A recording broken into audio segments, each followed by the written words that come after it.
Hi, and welcome to Voices of Esalen. I'm your host, Sam Stern. Today, our guest is Susan Collin Marks, a career peacemaker who helped to forge the peace accord in South Africa after Nelson Mandela was freed from prison.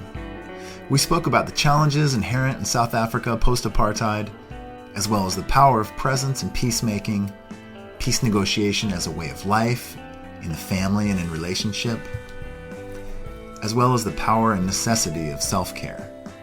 All in all, it was a lovely conversation with a truly warm-hearted and highly effective person. So with no further ado, please enjoy my conversation with Susan Collin Marks. Hello and welcome, Susan Collin Marks. It's lovely to be with you, Sam. Susan, thank you for joining us today on Voices of Esalen. I wanted to start off our interview by asking you, is it right to call you a professional peacemaker? Is that how you've referred to yourself in your life? Well, what a wonderful question, because for me, the lines between the professional and the personal have always been very blurred. And in fact, throughout my working life, I've always encouraged my colleagues to bring the two together and to bring their whole selves into the work that they do, into their work in our office and in our offices all over the world at Search for Common Ground. So from my perspective, I can talk about myself as a peacemaker and a peace builder. And those are good words to use in the broader context of my work. I haven't often used the word professional because of my strong sense of the need not to separate myself and to encourage other people not to do the same. Yes. Well, you're a South African and you helped negotiate South Africa's transition to democracy following the release of Nelson Mandela from prison. I'm very curious. Please tell me about that period and about how you became a peacemaker. Well, it was the greatest privilege of my life to be a part of South Africa's transition. I grew up during apartheid. I was born the year after apartheid came into being, or the National Party came into government. And so it's what I grew up with. And we never thought that it would end. I was also privileged to have as my mother a very courageous and loving woman who cared deeply about all the people of South Africa and had the courage to stand up for her beliefs. She taught me to have the courage of your convictions. And so I knew from a very young age that apartheid was wrong. And so as the years went by and the darkest years came in the 1980s, when things just seemed to be spiraling down and down and down, nothing seemed possible. And so when the transformation began, one morning on the 2nd of February 1990, it felt like a miracle. And what happened that day was that the then president of the apartheid government, President F.W. de Klerk, in opening Parliament, the 9th Parliament of the Republic of South Africa, he essentially announced the end of apartheid. He gave an 11-page speech, and on page 9, he just, without changing his voice, his inflection, his tone, he just says, and I now declare the release of political prisoners, including Mandela, the unbanning of political parties, including the African National Congress, and the enfranchisement of all South Africans. And we nearly fell off our chairs. I was listening on the radio, as we did in those old days. And we didn't believe it, and somebody went down to Parliament to check that this was true and this wasn't a hoax, and in fact it was true. And so we began a process that we didn't know what to do with. Nobody knew how to do it.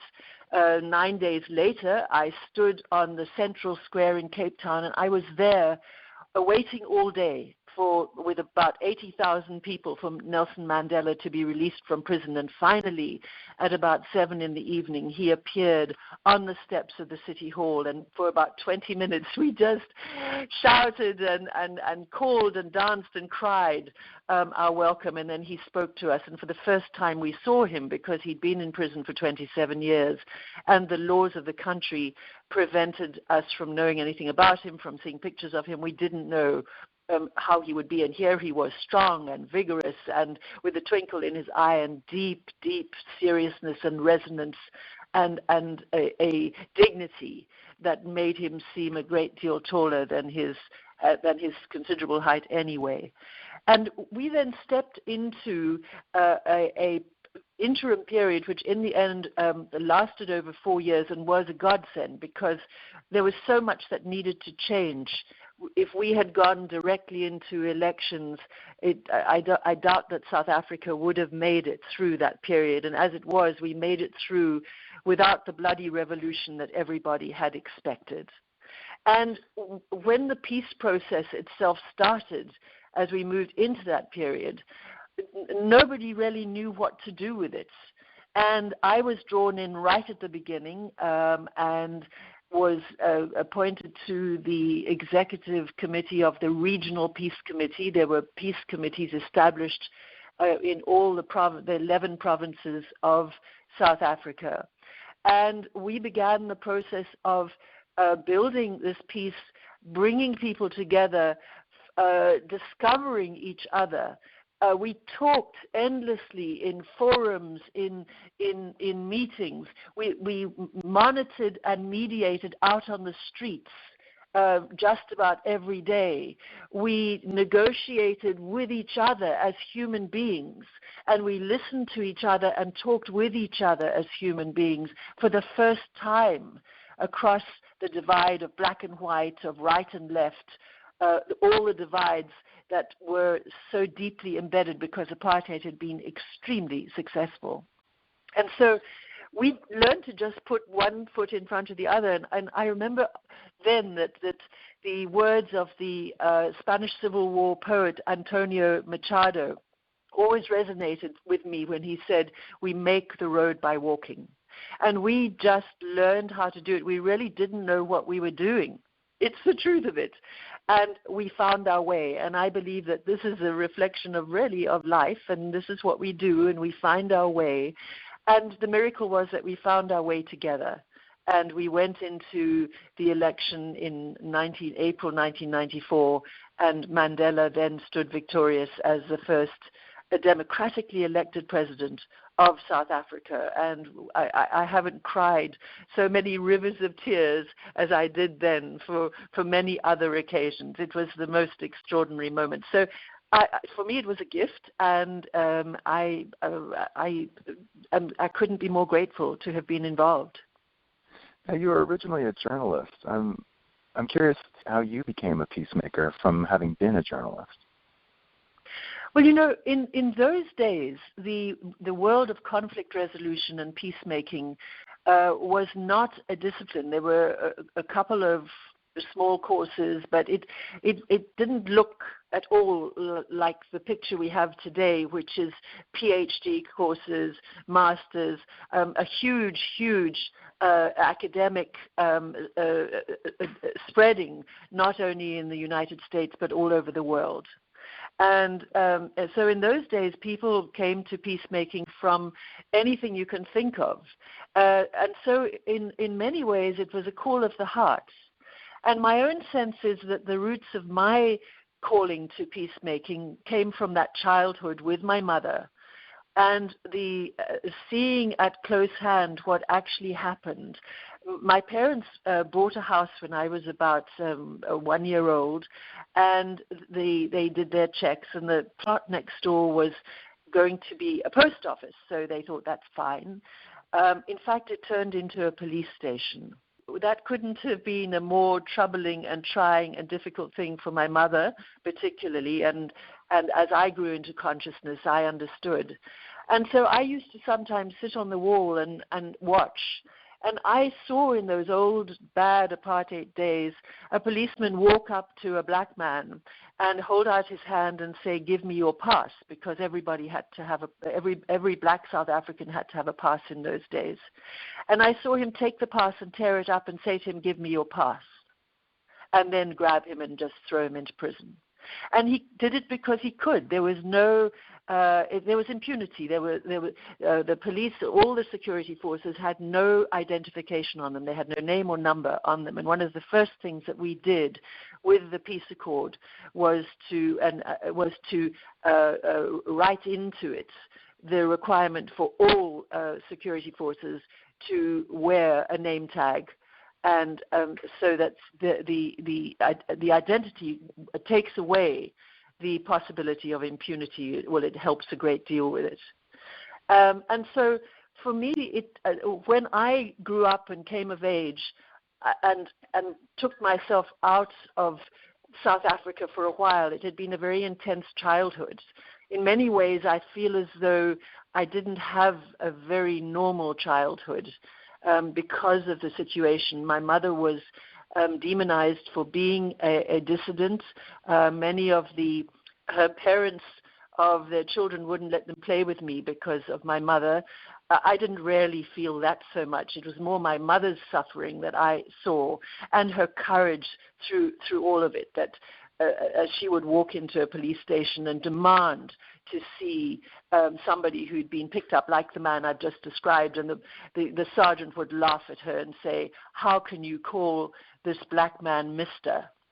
And she would stand to her full height and she would say, "I demand to see the captain, and I demand Mr." And she would have her way, and she would do it. And so I saw all of this, and I knew all of this. And when my turn came, as I grew, I began to understand something very profound, which is that, first of all, we are all advocates for something all of the time. And that my choice that began emerging from within me was to be an advocate not for one side or the other, but to be an advocate for the process of building and making peace, of building bridges, of connecting people, of finding forgiveness and reconciliation, of healing whole societies.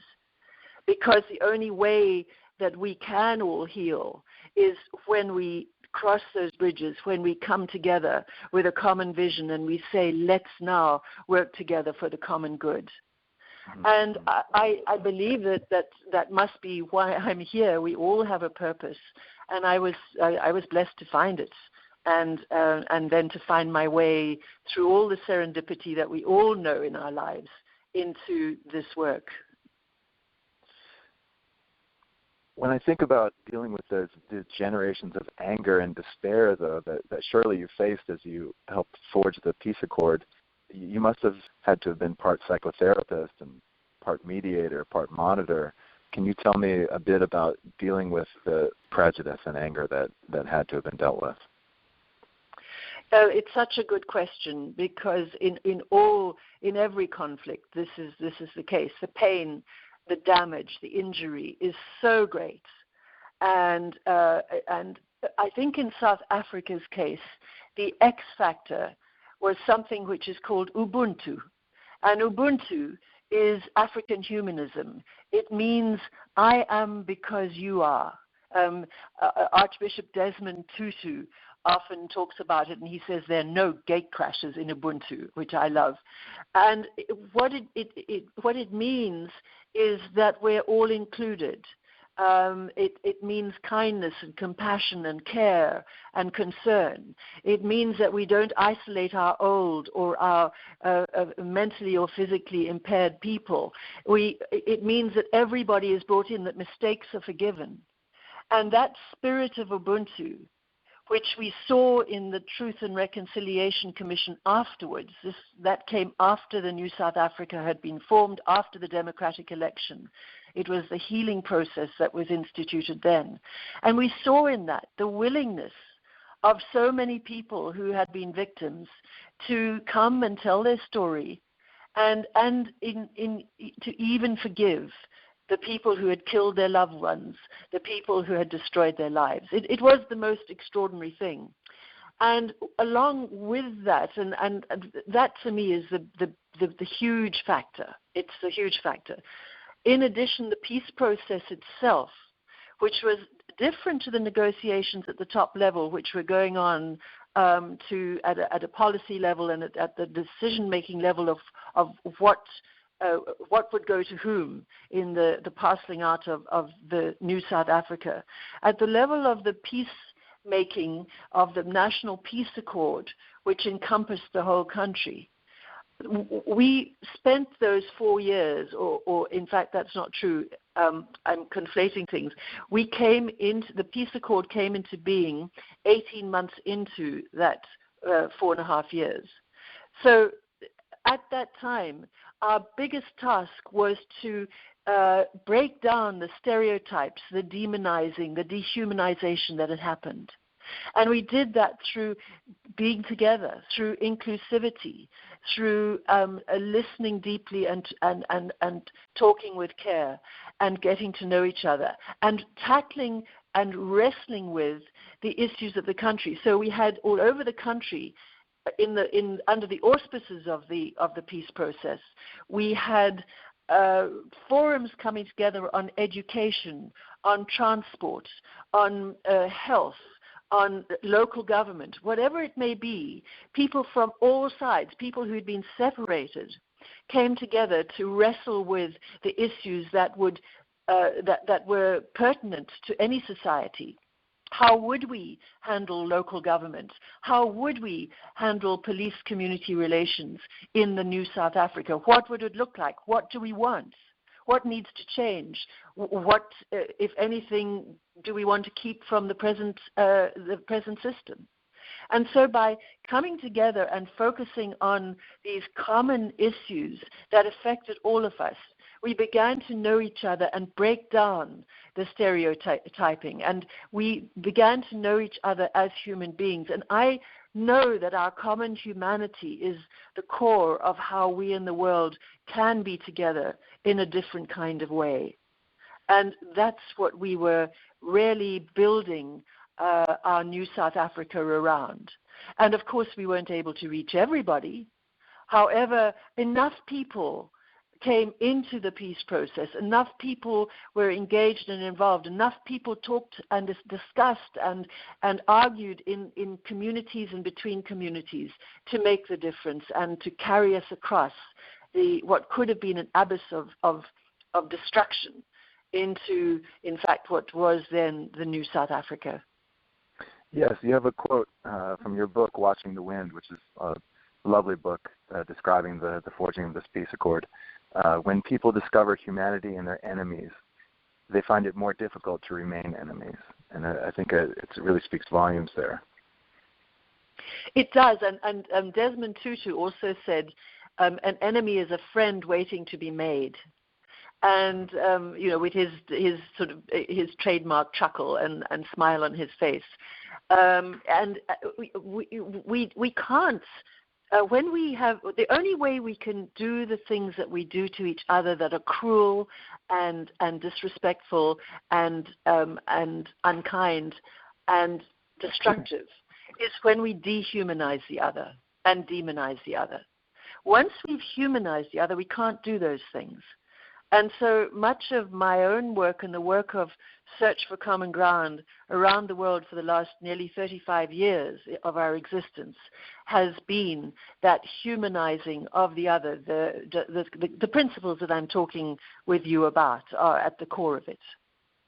Yeah, let's talk a little bit about Search for Common Ground. It's your NGO that specializes in international conflict resolution.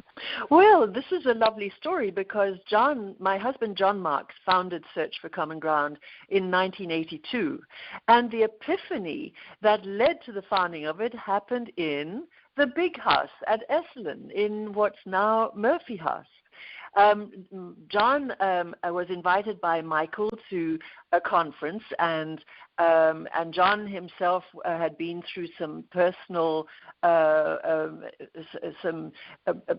transformational processes, and he, at the big house, in the course of one of his meetings there with Michael, that Michael had convened, he suddenly got that we have to find another way to deal with our conflicts. And many people have had these kinds of ideas. What was different with John was that he was able to operationalize it. And what he saw at that time, which was the height of the Cold War, and the way he would talk about it, he would say it's rather like two teenagers standing ankle deep in gas and arguing about how many matches they've got in their matchboxes. It was so dangerous, and it was so ludicrous. And so he realized that there were other ways to deal with conflict, that conflict is normal and natural. We'll always have our differences. But how we handle it is what counts. And the knee-jerk reaction in our world, and still it is today, is to handle it with violence, whether it's physical violence or emotional violence, verbal violence, all structural violence. All of these are forms of violence. And we don't have to handle our differences that way. We really, really don't. And the alternatives are not only viable, but they are constructive. They build relationship. They give us inner and outer peace. They change everything. And what John did was to operationalize that. And when I joined him 11 years later, he had completed the initial 9 or 10 years of work with between the Soviet Union and the U.S., which was the beginnings of Search for Common Ground. By now, the Berlin Wall had come down, the Cold War was over. Search for Common Ground was now getting established in the Middle East region, and there were a dozen or 15 people at Search when I joined. And the generosity of John was to welcome me in and allow me to join him in Search. And together we were in the leadership of Search until 18 months ago when we stepped down. And we built the organization to, the stats are lovely actually, 600 staff, from 50 different nationalities in 35 countries all over the world. And it was the most wonderful ride for all those years. How do you get invited into a country? What would be an example of a country that you've worked in and helped negotiate a conflict? Well, let me first of all say that the absolute jewels of Search for Common Ground are all the people who came to join us, and the colleagues at Search for Common Ground who were also like us, drawn to this. This was what they were here to do, and so I speak of the stories of my colleagues as well as my own stories, because they're the ones who took this on and became social entrepreneurs in their own rights in the places that they were working. So, for instance, let me give you an example of different ways that we would go into a conflict. We went to Burundi after the Rwanda genocide to help prevent the same thing happening in Burundi, which had also had, at least by then, 200,000 people killed. But it wasn't on the scale of Rwanda, and there was still a possibility of preventing the same thing happening. And we worked under the auspices of the United Nations there, and we established a radio station. You may remember that in Rwanda, one of the main mechanisms for mobilizing people to do the killing was a radio station, and this was because this is the drum of Africa is radio and has been for a long time. And about a year or two later, we were approached by the then Minister of Cooperation in the Netherlands, who said, we're very impressed with the radio station, Studio Ijambo, which means wise words, which is, I think, lovely in Swahili. And we would like to establish something similar in Liberia. And we looked at it because and they would provide the funding. And we've always said we will not let funding drive what we do. So we researched and looked, and we felt that actually this was a very good project and how great that there would be funding. So we started the program in Liberia. And within a couple of years, there were some refugees from Sierra Leone, the next country over, who began to work with us. And they said, we really need this work in Sierra Leone. And so we again explored, our colleagues on the ground explored, would this be possible? And we then established the program in Sierra Leone at the request of those Sierra Leoneans. And then we realized that the conflict was really involved Guinea, and conflicts don't stop at borders. I mean, that's one of the fallacies, that you can say, oh, it's contained. It isn't. And so we realized that we also needed to open an office in Guinea. And Cote d'Ivoire, the Ivory Coast is next door. We opened there too. So all of these things happened because local people, in that case, asked us to. We then explored possibilities of auspices. When you want to start a program, you need to talk to a lot of people. You need to talk to the government, to the opposition, because there nearly always is one, to the international community, to civil society, to foundations and funders, to the religious institutions, business leaders, women's institutions, all of these things. You need to hear from people and hear what it is they're thinking, what they want, and what they think of the idea, because only with that stamp of approval, that sense of, yes, this is something that brings value added, will we ever go into a new country. Because if there are people already doing the work, or it's not needed, then we wouldn't go, because resources are very, very scarce, and we want to go where we can make a difference, and we need to hear that from the people concerned. I want to ask you a bit about the sensibilities behind peacemaking. I believe all of us would like to have the power of keeping peace and helping peace.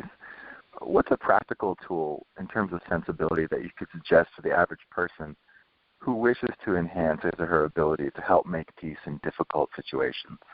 This can be in your family. I mean, we all have conflicts in our families. In fact, I think our families are our biggest teaching ground in our lives. And then around that, our schools, our workplaces, our community, this is where most of us reside in our lives and experience the inevitable conflicts. If you think about conflicts as incompatible goals, it's a very simple but clear definition. In other words, I want one thing and you want another. Then that's really what conflict is about. It's about difference. And then what do we do with it? So if we think it's about incompatible goals, then all we have to do is look to ourselves and see what would happen if I were one of the parties to that, and I wanted one thing, and I was up against an establishment or an opposition that wanted something else. What would I feel, and what would help me to move through it? And generally speaking, the most important thing that we can do, first of all, is to listen deeply and understand that listening is not agreeing. It's very important, because sometimes people feel that they can't talk to a person on the other side because they disagree with them so much. For instance, a political party, between Republicans and Democrats. Listening to one on the other side is not the same as agreeing, but that respectful listening not only goes a long way towards building bridges, but it actually changes something. Because when we really listen deeply to people's passion and their vision, and we understand that because it's different to ours doesn't make it bad or wrong, it changes something in us, just as the respectful listening changes something in the other. And that is I think it's one of the most profound tools that we can all do, and most of us are pretty bad at. I actually think that I'm the biggest beneficiary of my work in the world is me, because I've learned so much through it, and I've learned so much from the people that I've worked with all over the world, in the Middle East, in Asia, throughout Africa, in Eastern Europe, in all the places that we work in the United States. I've learned, I've listened, I've seen extraordinary people do extraordinary things. And listening is one of the core tools that we can all use. And if we are to be a third party between opposing people and opposing groups, what we can do is help them to listen to each other. And this is the first step. Then the hard stuff comes also when you've listened deeply and you've said, yes, we now have a sense of who you are and why you believe that, and we understand it. What do you do with that? However, by the very fact of truly beginning to understand, relationship has been built. There's an empathy and a compassion that comes in. As we say, I don't agree with you, and I understand why you feel the way you do. I understand what it is you feel. We can't do that when the rhetoric is high. We can't do that when we're shouting at each other. And so instead of facing each other as the problem, what we can do is help people to sit together and face the problem together. And that's mediation. And mediation is, in a sense, the principles of mediation are the basic tools of peacemaking. It's funny, we don't often do actual mediation. We're much more facilitating, because we're working at a societal level, we at Search for Common Ground are much more facilitating much bigger and broader issues within which people discover each other. However, the principles are always the same. And I've known many people in community in the United States and indeed all over the world who have, just for their own purposes, done a mediation course. You can do a weekend course because it gives the tools to be of such service in your life and in those, to those that you love and those that you care about around you. All right. So how about if you're in the conflict yourself? How does this differ? I mean, I imagine that the skills you've just described would be very useful as well. Yes, indeed. Because what can often happen, if you've now got this sensibility of listening and of understanding that listening is not agreeing, and of understanding that just because somebody is different to you doesn't make them the enemy, if you've already got to that point, then you can apply that into your own conflicts. And sometimes we talk about it as having difficult conversations. How do you have a difficult conversation with a loved one or with a coworker or between groups? And so it becomes a different kind of question, because that's by definition not being, it's a conversation, you could have it mediated, but let's say you're just doing it yourselves. And with somebody with these sensibilities, you can start modeling a different way of being. However, it's quite difficult if there are many people involved and the rest of them have not got the sensibility. So let's just say it's a one-on-one that you're doing and you're initiating the difficult conversation. Then the same principles apply. Really, to start with the question of, what's going on for you? Tell me about it. What does it mean? What do you really care about? What matters to you? And I would sometimes represent it as, imagine two trees, and the trunks come down, and then you draw a line. That's the earth, and underneath there are these roots. And the roots of the trees are quite close to each other in your drawing, and the roots are going out in all directions, and quite a lot of those roots will cross over. And that's the place that we can work, is where the underlying values and principles and the things that matter can start to connect with each other. So you have to get under the ground. You have to get beyond the positions that the trees represent. My position is I believe X, and the other person, my position is I believe Y, and that's all there is to it. So by beginning to ask the questions of what really matters to you here, I understand your position. Help me to understand how you got there. And what does it mean to you? And how did you come to this place? What happened in your life? And you begin to go into that root system, and that's what we call the interests. We begin to uncover the real interests, the real concerns that often have nothing to do with directly that you can see with the position. The position is just an outcome of that. So it takes learning to do it, and it does over years become pretty automatic, though I have to say that for me, with all these years that I've been doing this, many decades, I still fall flat on my face and will. What's the best way I can say this? I will really behave badly, is the best way I can say it. At times, I'll forget everything that I know, and I'll lash out. And I always am so ashamed afterwards because I feel I should know better. And then I realize that I need to remember that I'm just human too, and that in a way it would be arrogant to think that I wouldn't do this. And so I welcome it when I can, when I'm sort of feeling sensible again, say, well, that taught me, and that's just to remind me, and to remind me of the humanity of all of us, the fragility of all of us. Now, I wanted to ask you a bit about the context in which I met you at Esalen. You obviously didn't come there as a peacemaker. You came more, I believe, as a guide. So if you could talk a bit about your connection to Esalen and your work outside of peacemaking, how that has infused the person who you've become and your other interests. Well, Esalen is a very special place in our lives, and we come every year as workshop leaders for a weekend, and then we stay on as visiting teachers and visiting scholars for another week. And that's a pattern that's been in place for a number of years and is a great joy to us. I have to tell you a story. When I first met John in South Africa during the South African peace process, and we fell in love within about 25 hours, and we also realized very quickly that we had a destiny together, a work destiny together. We shared a vision, and that this was something that was meant to be.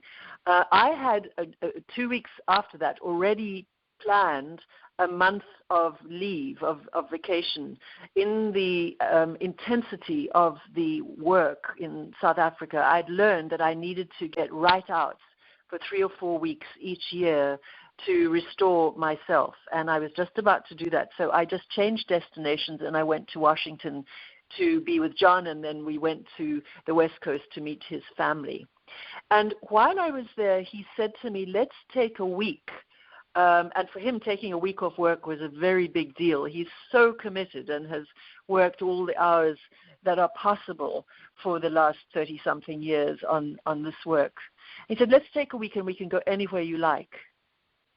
Where would you like to go? And I thought about it, and I said, what's your favorite place? And without missing a beat, he said, Esalen. And so we came to Esalen on a personal retreat for a number of days, and that was my introduction to Esalen in 1993.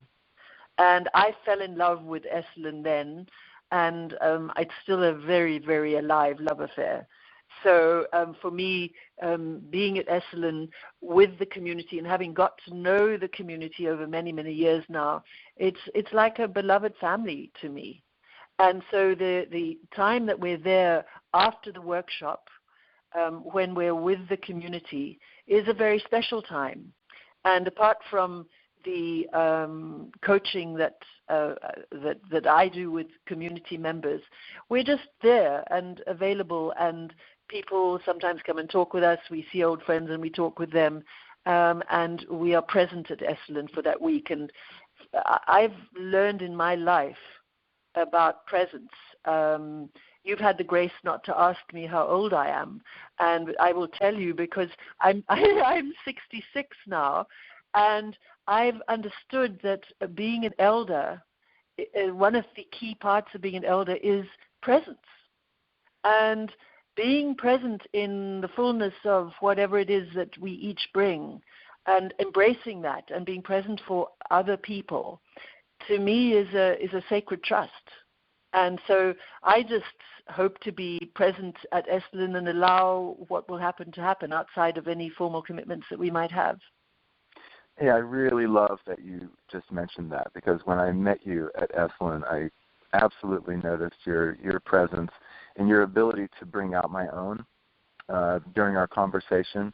And I'm wondering, I mean, we didn't really get into this in our discussion of the peacemaking process, but there has to be something that lies beneath the surface that helps this incredibly difficult process to happen. It's not nuts and bolts all. I think there's a huge amount of power of presence that will make the impossible possible. I really do think that this is so, and what we've often talked about is and what's talked about in our field is the distinction between the transformational and the technical.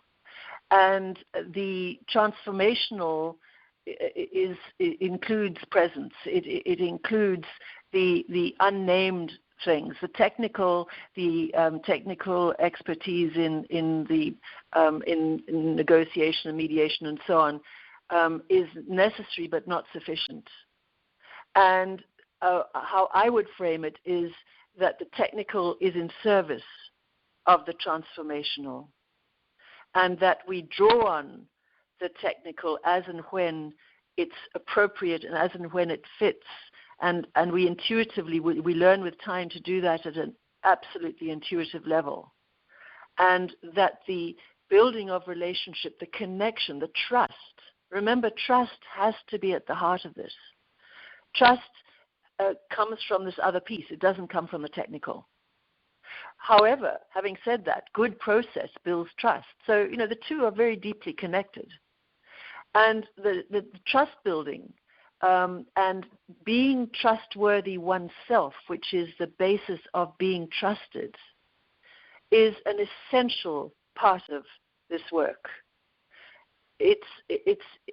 Trust is built from that very inner place of being trustworthy. It's built from doing what you say you will do. It's built from showing up. It's built from compassion. It's built from not judging. And so we learn the difference between judgment and discernment. And it's not possible really to do this work from a place of judgment. You can't do that. I've sat with people who've told me things. Luckily, that I've got such a bad memory now, I don't remember most of them, but have told me things that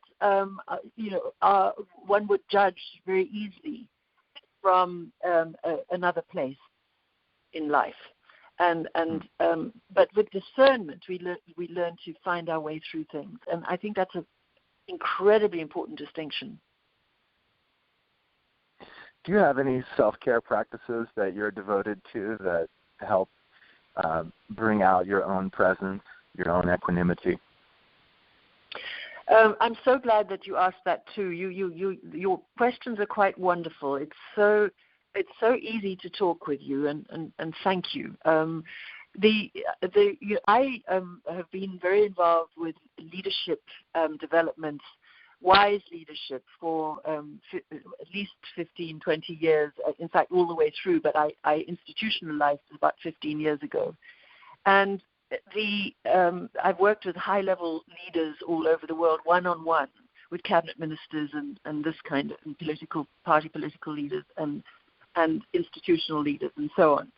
And one of the pieces of my own teaching on this, and remember, we always teach that which we most need to learn, it really is true, is that the old model of leadership was to burn out, essentially. Everything for the cause. And the new model that has to become widespread is actually self-care, so that we can care for others.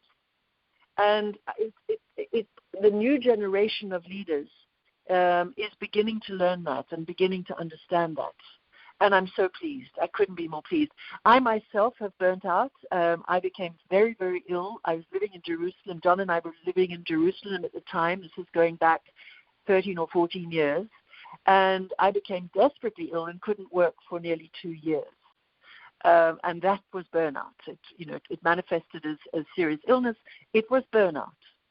And so I'm a beautiful example, and I use it, of what happens when we don't take care of ourselves, because I didn't. So now I rest when I need to, and I'm at the point where I can. But even in the years before, I stepped down from the leadership of Search 18 months ago. I had begun to change my life. And the tricky part is that by then I'd also begun to withdraw. And how do you do this when you're in the full swing of things? So my own sense and the work that I've done with people in their 30s and 40s and going into their 50s who are still absolutely engaged and involved full-time in what they're doing is, first of all, to have some kind of practice whether it's walking in nature, whether it's gardening, whether it's reading poetry, whether it's obviously meditating or prayer, or some other religious practice, but whatever it may be, to really make that a central part of one's life. Whatever brings us back to ourselves, whatever brings us to that place of inner peace, whatever connects us with our deepest selves, that's the peace, that's the practice, that's the experience, that's the being and doing that I believe saves us from the burnout. And then to build on that with the rest when we can, and making sure that we get enough. How to deal with the avalanche of email is a constant one, and working with how to do that.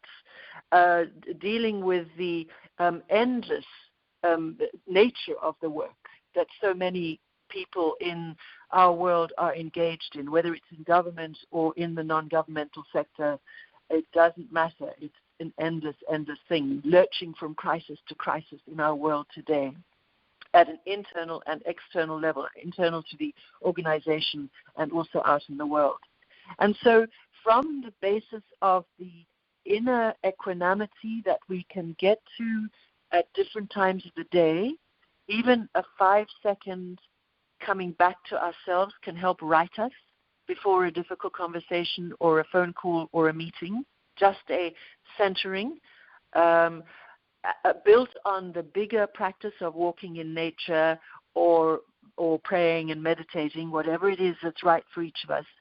And then bringing into it good friends, conviviality, somebody to talk to. Always have somebody to talk to. Whether it's a trusted person, whether it's a friend, a family, a spouse, whoever it may be, but have at least one person to be able to talk with who will listen deeply and hear you. These are some of the things that I offer and work with so many people. And what's interesting, and when I'm doing a workshop on leadership and bring in this whole element of self-care, and I ask people to start brainstorming, what are the ways that you can care for yourself? The list goes on from pages and pages and pages of newsprint or flip charts. It really, people have got such good ideas. And even doing that just with your colleagues or with a few friends, you'd be surprised at what you come up with. And so we start with ourselves, which is the place to always start with the transformation of anything. And we pay attention and we take notice. And we begin the process of stopping the habit of demonizing the other. And I know that every human being that begins to do something like that and sets that intention changes something in our world. I know that absolutely with every fiber of my being. Thank you, Susan. We've been speaking with Susan Collin Marks, the author of Watching the Wind, a book about forging the peace accord in South Africa after the release of Nelson Mandela. Her NGO is Search for Common Ground. She is a workshop leader, teacher, and guide at the Esalen Institute. And it's been such a pleasure to speak with you today, Susan. Oh, Sam, thank you so much for having me on your program. I'm deeply honored.